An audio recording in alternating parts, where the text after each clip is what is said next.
What is up, everybody? Welcome back to Ginger and Chocolate. I'm Mike, and I'm here with my co-host Lindsay, and we're excited to see you. Lindsay, how you been?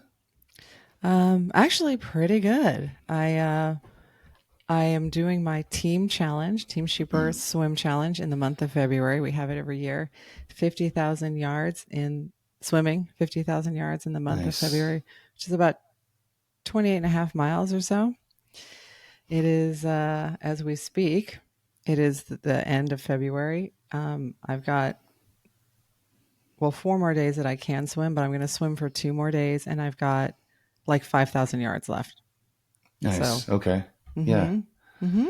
I'm gonna make it. that's doable Unless, for two workouts. Yeah, 2,500 piece. Yeah. yeah, it's totally doable for 2 workouts. So I'm pretty excited. I'm a little waterlogged, um, and I'm looking forward to not being in the pool five Yeah. days a week. Yeah. It's a lot. It's a Mm-hmm. lot. I remember never doing like a month long challenge like that, but when I was doing masters a few years back, doing like a New Year's Day or a Thanksgiving Day challenge, and those could be pretty grueling, but I mean, Mm-hmm. something I would never do on my own. Like just No. never, never, ever. But around Mm-mm. other people, we're like, all right, we're kind of in this together. Let's Mm-hmm. do it. Mm-hmm. Yeah, we have the team. The masters team has a 4-part challenge in the fall. So like uh, Halloween, you just swim for an hour straight. Yeah. So however far you get to go, it doesn't matter. Um, but you're not stopping at the wall; you're just swimming. Oh, Um, wow. Okay. so you just do your hour, and then I'll tell you a quick funny story about that. My friend Allie was swimming masters with us. She was brand new swimming there, and or any master. She was new at swimming like this, and when we said you'd swimming, without stopping at the wall, she thought we meant without touching the wall. So she did the whole hour doing like a U-turn with no push off. Oh, wow. She's like, "Oh my god, I'm exhausted." And when I finally realized what she was doing, I was like, "Holy cow!" No, you can touch a wall, you just can't hang at the wall. So that's That's a tough one, right? Because it just kills all your momentum, and you gotta just start. yes, that's It like an just breaks up your exercise. rhythm. Yeah, Yeah. that's like a drill you can do to form some strength is to not push off the wall, but to do it for an hour.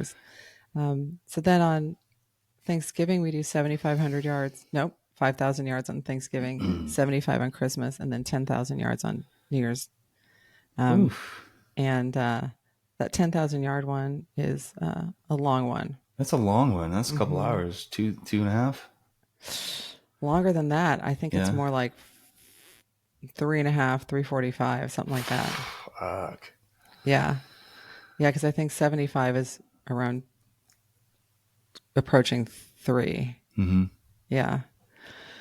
Yeah. So it's because you're at least for me, I should speak for myself. Other people do it way faster, but I start slowing down. You know what I mean? So that first 2,500 I'd knock out and I'm like, oh, I'm going to be done in, right around the corner. And then it's like the next one's a little slower. And then I'm at getting to 7,000. I'm like, well, now I'm just crawling, Yeah. barely making Yeah. it. So anyway, um, but it's a good challenge. I'm happy to be doing it. What are you doing? Are you doing anything particular? I know you're doing strength training. Are you Mm-hmm. still working on that? Yeah, yeah, yeah. Getting in the gym. I haven't caught the momentum I want to with it yet. Mm-hmm. Um, yeah, it's been a lot of sleep ins and missed workouts, but we're in the gym. We're making it Mm-hmm. happen little by little. The other thing, I got a friend of mine I was in the Marine Corps with, who's trying to convince me to run the Marine Corps marathon with him. Um, that's in October. Perfect, because you're going to Yeah, do the half in in September September. for Yeah, yeah. yep. Ooh, are you thinking So about it? I am. I'm thinking about it. I think I just keep coming back to I need something to train towards. Mm-hmm. I need Mm-hmm. like that's just how I'm motivated, Yep. like event based to do Mm-hmm. a race. Yep. Same. So it's just how I am. I've worked on things otherwise, and I just it doesn't have the same momentum as training for an event does. Right. No, I totally agree. I signed up for so I've got the bike portion of the race that we're going to do relay. But then I Mm-hmm. signed up for Wildflower because Wildflower is back, Oh yeah. and I'm doing the off-road sprint. So it's going to be a sprint race, which we talked about Mm-hmm. with the. Well, I guess at this point we haven't dropped that episode yet, but we have talked about sprints, um, and but I get to ride my gravel bike, so it's dirt.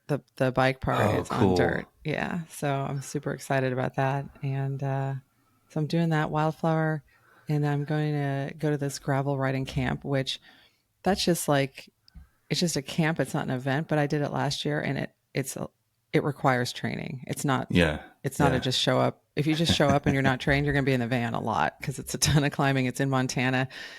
The camp is at like 7,000 feet, and then you're Ooh. climbing up from there. So I have that, and then I'm doing the Lake Tahoe try, also a sprint, and Oh, then I'm going cool. to ride with you guys. So I put my stuff on my calendar, which is definitely helping me motivate because I'm Mm-hmm. like on Saturday, I did the swim and I was like, I'm done. And then I decided to get on my gravel bike because I was like, actually, I need to ride my gravel bike. I need to start doing this. So, Mm-hmm. yeah. Yeah. Well, good. I'm excited for you to. And where does the marathon? It's out in Washington D.C. So it Oh, goes it through is. like the mall and yeah, the monuments and Oh, that's yeah, cool. yeah. So I'm trying to wrap my head around it. I mean, well, it's interesting. I mean, I've done 4 marathons, but they've never Mm. been standalone. So Oh, you've never done a standalone. no, Oh, it is a just different thing. yeah. I just done the Ironman thing, and at that point, it's like, well, I guess I'll finish this. So Hmm. it's interesting. I don't think I'm completely intimidated by a marathon, but it does feel like a new thing. The running is, at least for me in my limited experience, because I've only done one Ironman, but the running is a different deal because you are fresh, Yeah, and so and of course you can just do it the way you do an Ironman. You can just kind yeah, of like shuffle along, yeah. but you definitely don't have that happening around you. People are just running. Right, And right, so right. I found it to be I found it in a lot of ways to be more difficult because by the time I got on the run course at the Ironman, I was doing what you were saying. It's like, okay, well, I'm going to finish and just get through this. So I was doing like a run walk pattern, and I Mm-hmm. was like, I don't really care. When I did marathon, I really wanted to run the marathon, and Yeah. so, and which I did. I've done a couple. I've done a couple trail ones too, which is Ooh, more like an Ironman because that's you're not. brutal. Yeah. Yeah, you're not going to run that whole thing. There's hill steep Yeah, pitches yeah, where you're yeah. like power walking, but the last marathon I did was Big Sur, which is very rolling. But I ran the whole thing. It's just figuring out how to pace yourself Yeah. so that you're not burned out by the end of the Mm-hmm. marathon. And I found it easier to pace myself on the Ironman because I didn't have that much to give to Yeah. begin with. You know what I mean? So Yeah, that's and you'll be fine. Just figure your pace out. Like, what can you do for 4 hours? that makes sense. That Mm-hmm. makes a lot of sense. Yeah, I mean, pace is like kind of. I mean, you're like Ironman. You're going um, by whatever metrics you train to, whether it's heart rate or watts on the bike or mile time. But Mm-hmm. you kind of in that mode. It's partly by feel too. Mm-hmm. So yeah, by the time you get to the run, you're already in that mentality of going forward. So Mm-hmm. Mm-hmm. Right. Right. It's just forward motion. I think you'll like it. I think you'll like the vibe. The what I've noticed is, and I don't. I mean, Marine Corps might be a little different, but it's got that sort of welcoming community vibe like triathlon has.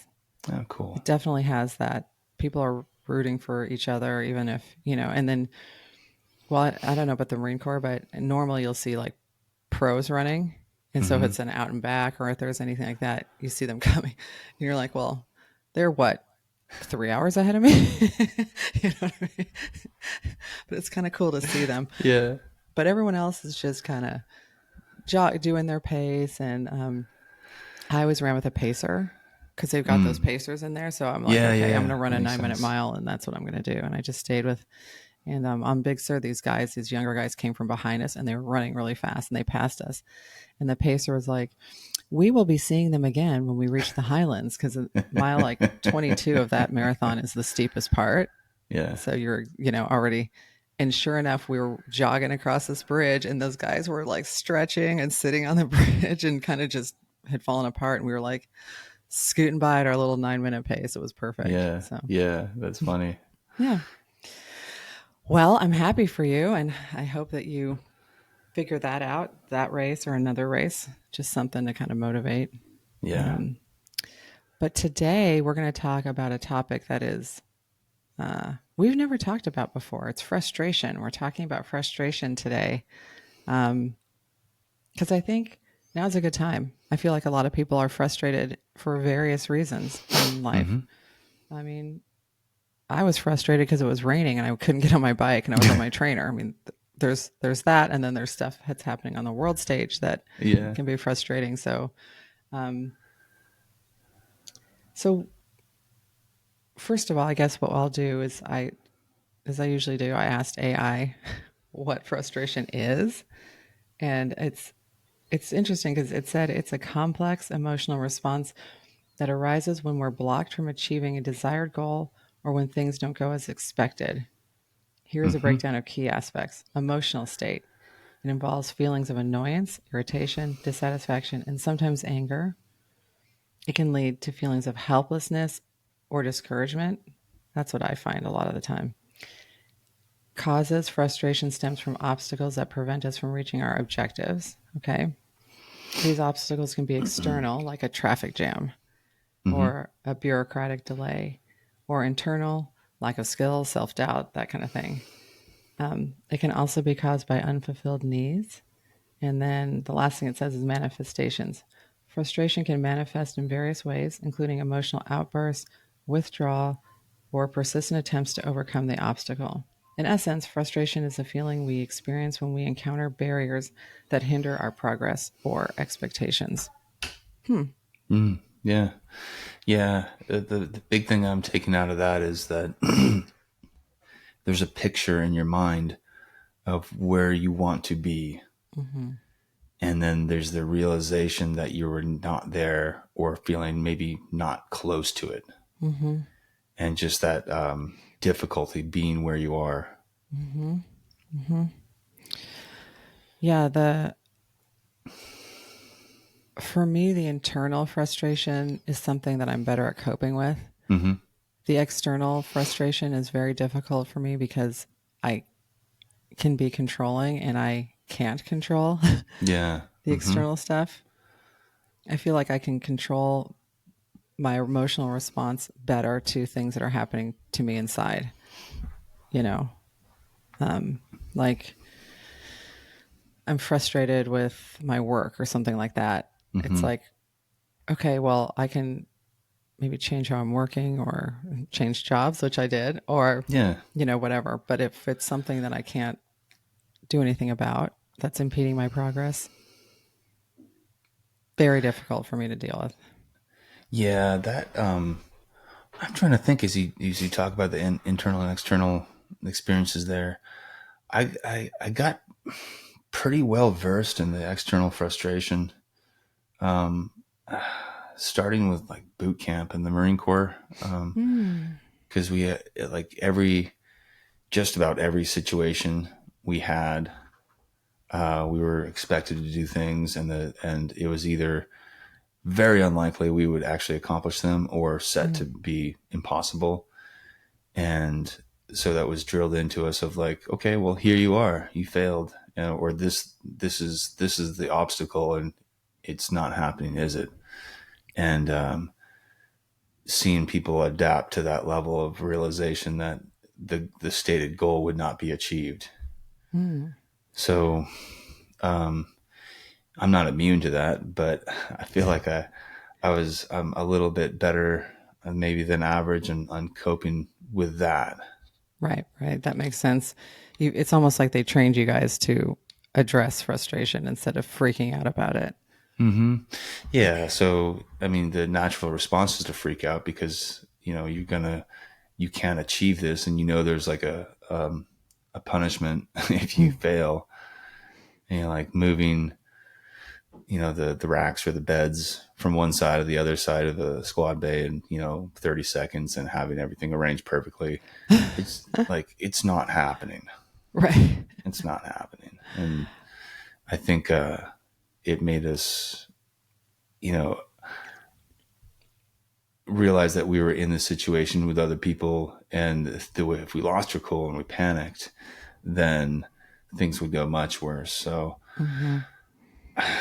yeah, but it's still hard to cope with. One of Hmm. the internal frustration is hard, I think, for me because if I've looked at past successes that I've had, and mainly it's been like out on the course, Hmm. like things I've done with Ironman racing Hmm. or triathlon in general, and the body type I had, or just the times I had, um, and then realizing I'm not there now. Yeah. That's the tough one for me. There's a lot of comparisons of like I know what it's like to be there, and I'm not there now. Yeah. Yeah. I can relate to that one for sure. Aging has been aging has been something I've found frustrating and internally have definitely struggled with. Mm-hmm. Um, Especially there are women on my team that are my same age that don't have my physiology. They don't get injured, and they're Uh huh. very talented Yeah. athletes, and they're crushing it. And they're going to Kona, and they're like, "Oh, I did my Ironman in like sub 11 hours, and I'm 55 years old." I'm like, okay, Yeah. Yeah. so, and I'm like, oh, I'm gonna sign up for 2 sprints this year, and hopefully I'll make it. Yeah. Um, Yeah. yeah. That I know that feeling too. The comparison between myself and another. I have a really good friend that I didn't serve with, but I've known him from the Marine Corps, and he actually set the Guinness Book of World Records for most 70.3 triathlons in a year. I think he did 26. Wow, Insane. that's a lot. It's a lot, and he'd do them fast too.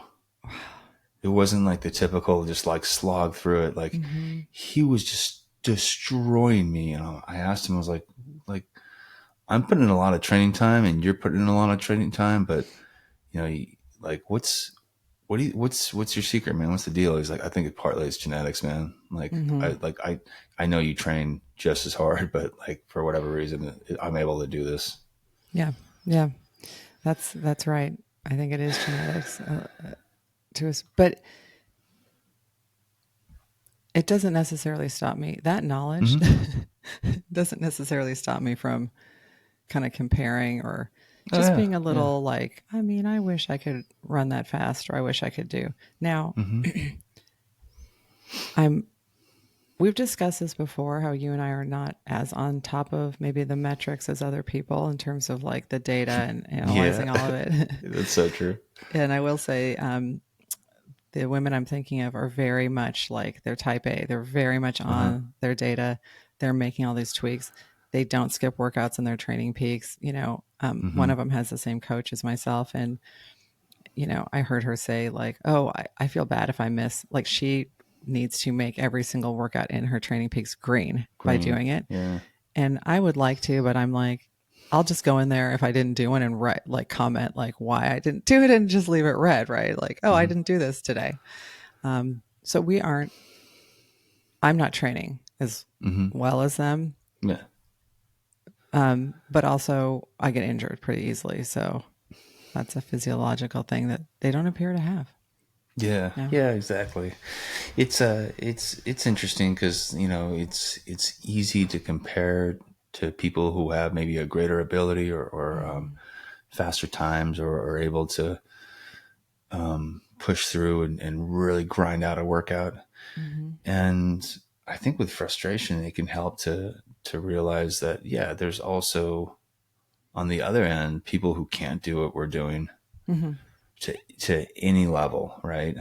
Either Mm-hmm. they're injured or they just their body doesn't tolerate what we're doing, so Right. it's that's one of the things that's helped me cope with frustration is realize that, there's I feel lucky to even be where I am, to be able to do what I'm doing. And yeah, I don't, like you said, I don't have the type A. Like, in fact, like I feel when I'm around too many type A people, I just like, I drop all competition. I just Yeah. like, yeah, sure, I don't know. Maybe I won't even wear my watch for this workout and Mm-hmm. see people like lose their minds. But the metrics. Yeah, I don't care about them. Yes, I I'm just like you on that. I hear them talking and I think, yeah, that's uh it's inspirational to me how focused you can be, but I that's not me. Mm-hmm. And I'm going to just enjoy the journey over here Mm-hmm. without I put my watch on so I have an idea that I did the workout, Yeah. Yeah. but I never look at it during the workout. I don't care. Right. Um, I do Yeah. kind of have that thing of like, if it's not on Strava, it didn't happen, Yeah. um, a little bit. But you brought up something too, which I think is important to talk about a little more, which is comparing yourself to yourself, like Yeah. comparing yourself to your old self. Mm-hmm. Um, there was one Lindsay pre-pandemic and another Lindsay post-pandemic, and I think a couple of things happened. I aged, had lots of hormonal changes all at the same time as the pandemic. So Mm. there's a lot of it, not just Yeah. COVID, but it was like a perfect storm. And I still do that too, like what you're saying about, oh, my time used to be XYZ. I used to be able to do this. I definitely, training wise, was in a different space, Yeah. mentally, Yeah. physically. Mm-hmm. Yeah. That's true. That's true. It's of just the pandemic effect, Mm-hmm. right? We're still kind of unpacking what that did to everybody. Mm-hmm. Mm-hmm. It's the training, and then for me, it's also, which is a weird thing, but it's lazy eating. Like, I don't cook shit anymore. Like, I Yeah. will go to Whole Foods, to the hot bar. I'll eat a sandwich. I'll get a delivery service. I quit cooking. I don't know Yeah. when or why. But I had this, like, I was a healthy eater. I would plan meals. I would make stuff. I would go train, boop, boop, boop, boop. And then sometime during COVID, when I actually had more time to cook meals and stuff, I stopped. Mm-hmm. I think a lot of us kind of withdrew. Mm. We decided what we would keep doing and withdrew because, when there's danger, like my mind just always goes to like what a turtle does, just goes back into the shell, Ah. right? And there's only so many things that you can keep if you don't have that sense of safety, Mhm. That's true. So I mean, a lot of stuff like I've had to force myself through to complete. So other things just got like, well, I'm just beyond my capacity at the moment, which Mhm. it's a, I think it's an interesting line because that can lead to, maybe a sense of helplessness, like, well, this is just how I am. And then Mhm. not exploring how much more you could possibly do.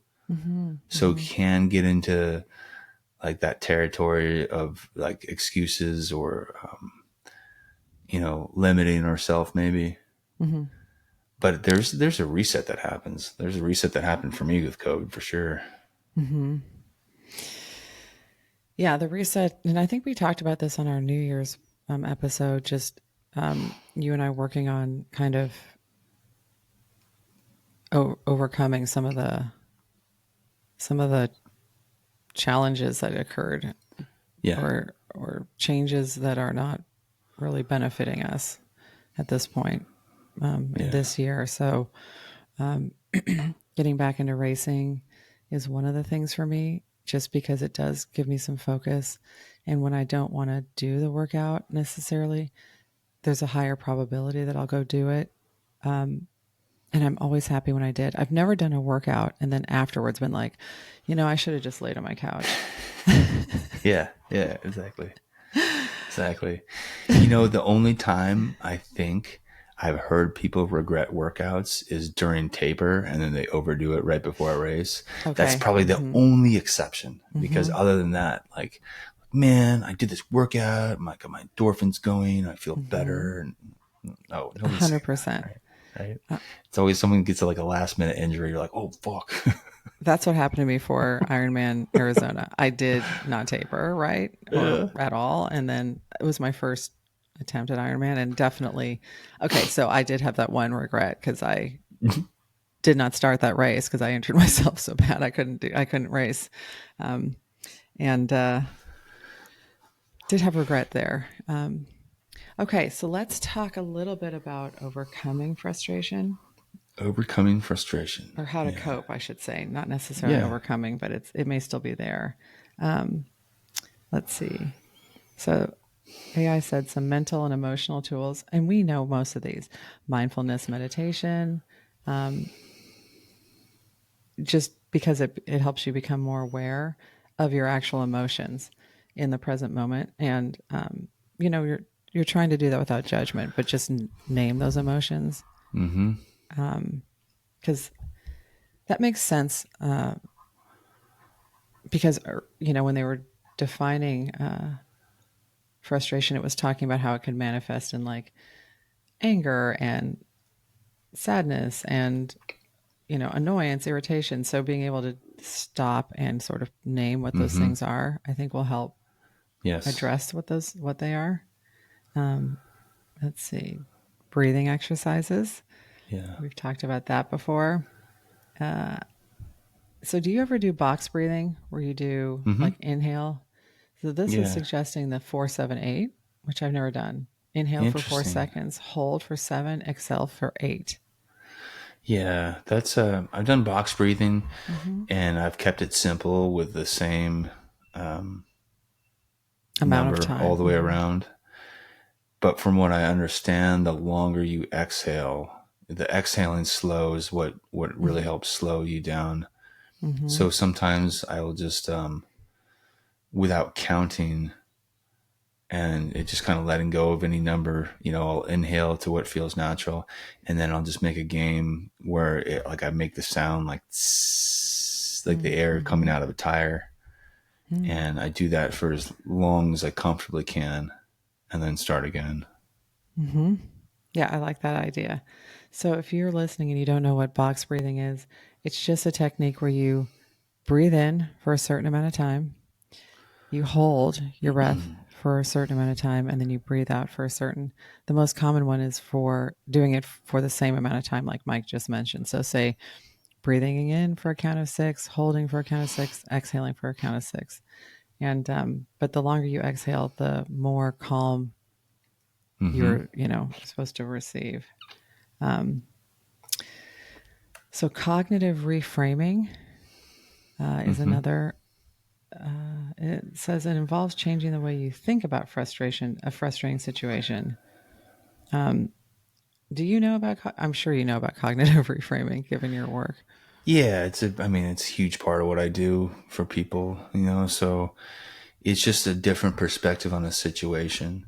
Mm-hmm. And, so for example, if I had someone really upset in a race because they finished maybe third and they had their mind set on like winning that race, then the cognitive reframing would be like, look at all that effort you put into achieving this. You got on a podium on a race.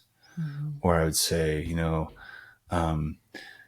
look at the growth that happened between when you started this and to where you are now. Like, think of how many people would just die to be on that podium Mm-hmm. alongside you, and how proud your family is. So it's just a different perspective Mm-hmm. on the same situation, because situations a lot of times are neither inherently good or bad. Mm-hmm. It's the meaning we assign to them. Right. Right. And I feel like it's very easy to assign a negative meaning to Mm-hmm. something. Yeah, yeah, because we have a Easier. negativity bias. Um, Mm-hmm.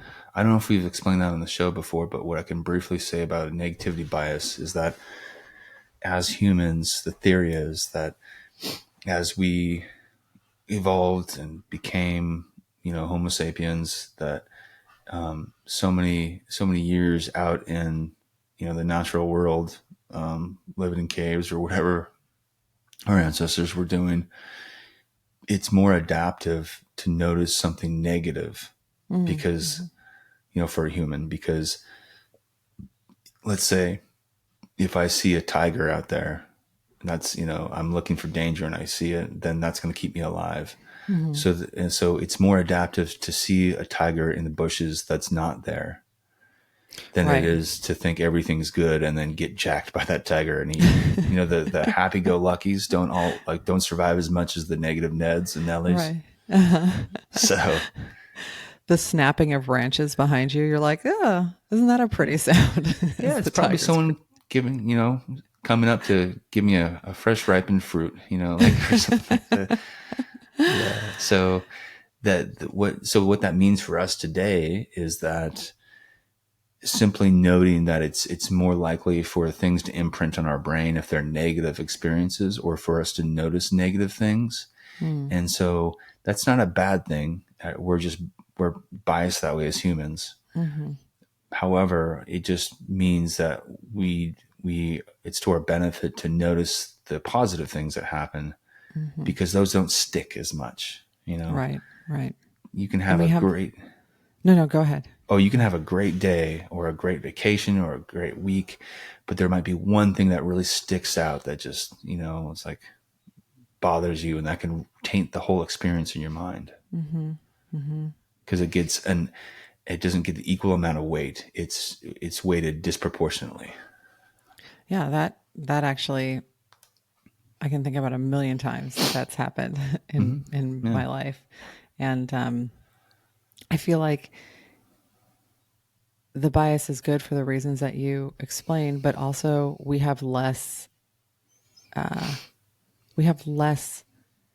danger from tigers or lions or Mm-hmm. whatever attacking us because we're not all just out Yeah. on the desert plains. I mean, sometimes people are, and some people live out there. But me sitting here in Half Moon Bay, I have a lot less exposure to actual danger. So my mind is looking for things, like you Mm-hmm. said. Yeah. Seeing the tiger that's not actually there is a benefit, versus not seeing anything. And but so my brain can see a lot of tigers that are not there, that are actually, it's at this point it's like it's not relative to my actual like exposure to danger. I'm just like, Mm-hmm. oh my god, I didn't get to do XYZ, that now is my tiger. You know what I mean? Yes. Yeah. Yeah. So it's the awareness of that stuff really helps us overcome it, because like when I work with people who, carry trauma from a traumatic event in their life, and they're feeling really overwhelmed or triggered by something relatively small, but it Mm-hmm. triggers a memory of something really bad. Like I'll Mm-hmm. work with them and I'll say, this is, if you can think of it, this is remnants. This is Mm-hmm. residue from trauma. So while the situation is uncomfortable right now, how much of it is actually because of what's going on, and how much of this feeling is left over from what happened before? And just Mm-hmm. that awareness can like stop the spiraling a lot of Mm-hmm. times. It doesn't make it all go away, but Right. it's something that I've used, I had a frustrating event I was training up for, this 24-hour endurance go ruck event where it's like based on a special forces selection kind of stuff. So a lot of carrying packs and carrying telephone poles and people and Telephone marching around for poles. a while. Yeah, it Oh was, my I god. know I paid money to do this. Um, and I was freaking out coming up towards it. My friend, who's not a veteran, a civilian, firefighter guy, really cool, was like, "Yeah, man, just you're good. Like, I was like, why is this guy not freaking out? And I realized my body was like gearing up for like a mission, Mm-hmm. and it just popped. I'm like, oh, this is leftover war stuff. And Mm-hmm. so it didn't take away all the anxiety, but it stopped it at a lower level from ramping up. So, Mm-hmm. I realized that's not a direct parallel to frustration, but the same concept can be applied to say like, okay, I'm frustrated about this, and it's natural to be frustrated, but what can I do right now, versus just grinding away and grinding away. Like, this isn't happening. This isn't happening. This isn't happening. Mm-hmm. And making it worse. Like, okay, well, what can I make happen? What can I actually make happen? What's going Yeah. right now? Right. Right. I mean, it's such a useful tool and skill to be able to do that. I think Mm-hmm. um, I can't always do it. A lot of times I'm completely unable, or I just don't even think of doing it. But when I'm super frustrated and I can get to the place where I just call it the fuck it's, where I'm like, okay, Yeah. fuck it. Yeah. Yeah. You know what I Whatever. mean? Like Right. it is what it is. I can't deal with this Yeah. anymore. And I don't care. As soon as I do that, like most of the frustration just drains because I'm like, okay, I don't have control over this. I can't do, there's nothing I can do about it. I've Yeah. done what I can Yeah. do about it. And so fuck it. Yeah. Yeah. Exactly. Um, I think, God, I forget the name of the author of the book who wrote The Subtle Art of Not Giving a Fuck. I don't Good book. know. Yeah. Good book for exactly what we're talking about. The, what I will say about frustration too is, when I'm working with people in my profession, or I'm dealing with people just on a one-to-one basis, it's the nuance of me giving these suggestions and guidance to people is that I'm very careful never to stray into the territory of invalidating whatever experiences they've had. Mm-hmm. So it can be a balance in with ourselves too, with our own selves. It's like, this isn't that big of a deal. Well, maybe it Mm-hmm. is a big deal, right? Mm-hmm. Maybe it is a really big deal. And I would never say, like, to someone who's depressed, well, just don't be so sad, right? Or don't be so frustrated. It's not that bad of a situation. Well, could Mm-hmm. be. It could be a I've horrible had people say situation. that. It's not helpful. And Yeah. Yeah. Yeah. Just get over it. Like, yeah. those things aren't helpful, right? They're No. invalidating. So what I will say is, like, while this situation that you've experienced to cause you frustration or whatever difficult emotions you're feeling is very real and perhaps unfair to you, Mm-hmm. what is in your power right now to help you move forward Mm-hmm. through this, to live within your values, or live in, succeed as much as you possibly can. Mm-hmm. Mm-hmm. So yeah, I wanted to say that because I think that gets missed a lot of times in some of the self-help world. It's just Mm-hmm. like, oh, why are you sulking? It's like, I don't know, Yeah. maybe they just were in this horrific life situation. Yeah, exactly. It's like buck up, and that doesn't. Yeah. Don't be so sad. I'm like, oh. And as a woman, there's a lot of you should smile more. Okay, thanks. Thanks for that. I'll take that into consideration. Smile Let me more. smile more. Yeah. Smile a lot more. Right. Exactly, with the middle fingers. I'll share really quickly in terms of reframing. This is not about frustration, but it's about what you spoke about trauma. I go to therapy, and I had, oh my gosh, my dog's whining. So if you can hear her, I apologize. She's not coming in here. She's obnoxious, but she's whining. Um, there's a whole house, and she's outside my door. Like, Of course. Yeah. um, We can't hear it though. oh, Can't hear okay, it well here. that's good. Um, so my therapist has been working on reframing things for me because I have, you know, childhood trauma from a number of things, Uh-huh.